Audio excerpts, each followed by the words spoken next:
Alors bonjour, moi je m'appelle Vincent d'Orange, je suis lycéen au lycée de Crésancy. Je suis en première pro viticole. Que ce soit quand il fait chaud ou quand il pleut, les vignes c'est un peu dur quoi, mais bon, si ça nous plaît, on le fait par plaisir quoi.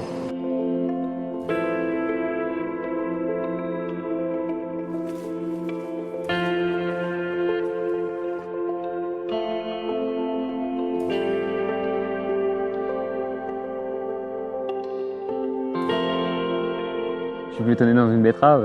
C'est vrai que par chez nous, il n'y a que des champs et la vigne, pour moi, c'était tout nouveau, quoi. Et puis ça me permet d'apprendre beaucoup de choses finalement dans un secteur que je ne connais pas. Donc c'est ça qui fait que ça m'a donné envie justement de venir dans cette filière-là.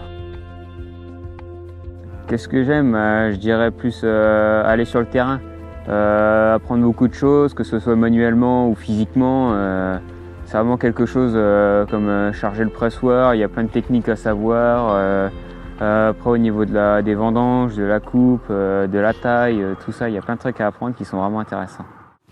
Donc là tu vas vendanger du chardonnay, du raisin blanc. Donc pour le raisin blanc, il faut surtout bien que tu retires les feuilles au niveau du pied. Alors pas toutes les feuilles, mais le gros des feuilles pour pas en oublier. Ouais. Et quand tu prends les raisins, donc tu mets bien ta main dessous pour couper, voilà, au niveau du pédoncule. Je m'appelle Vincent Dille, je suis enseignant en viticulture œnologie, donc je m'occupe de la filière professionnelle, donc du bac pro en 3 ans. On a sur le lycée une exploitation qui fait du champagne, donc ça nous permet que les élèves participent à l'ensemble des travaux. Donc Vincent, c'est un élève que je découvre cette année. C'est un élève qui est rentré dans le cursus bac pro après une seconde générale, donc pas après une seconde pro. Il est vite confronté à la réalité des choses, mis dans le bain. Et c'est une chance aussi parce que commencer par la pratique, ça va lui permettre de comprendre plus facilement les parties qu'on abordera en cours, puisqu'il saura de quoi on parle.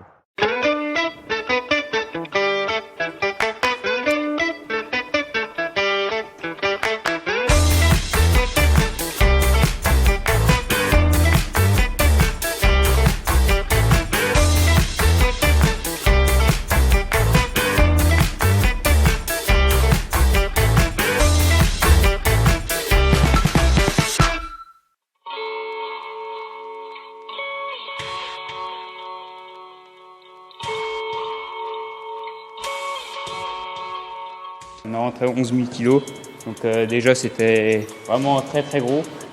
Donc là il faut que je finisse de préparer le pressoir et on va bientôt s'y mettre.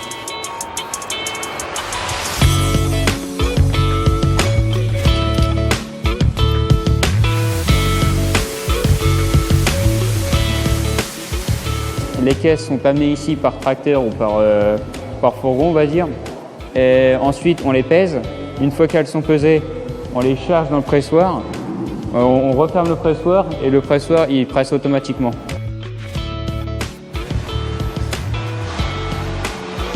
Et après on fait des fois quelques retrousses pour bien mettre le raisin au milieu pour que les grains qui n'ont pas éclaté qu'ils éclatent et pour avoir un maximum de jus. Ensuite le jus, on le transfère ensuite dans la cuverie qu'on stocke dans différentes cuves.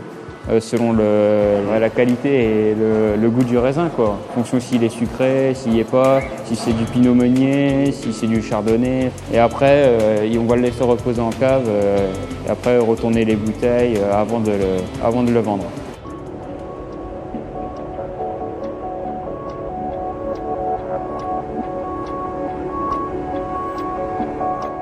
L'élaboration du champagne, c'est vrai que c'est quelque chose de très très compliqué parce qu'il y a beaucoup de dosage, beaucoup de matière ajoutée qui fait qu'on arrive à la bouteille de champagne.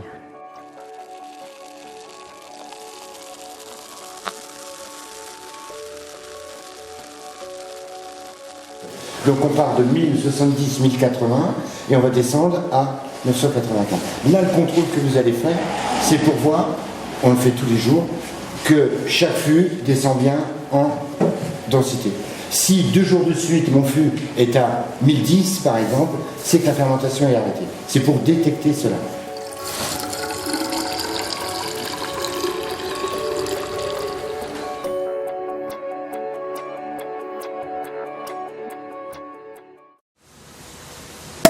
On commercialise un champagne sous la marque Delhomme, Pierre-Alexandre Delhomme.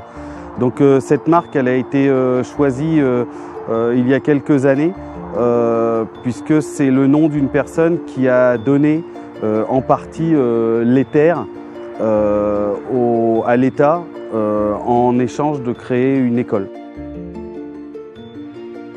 Le champagne picard a un bel avenir, je pense, et il a les arguments pour jouer dans la cour des grands.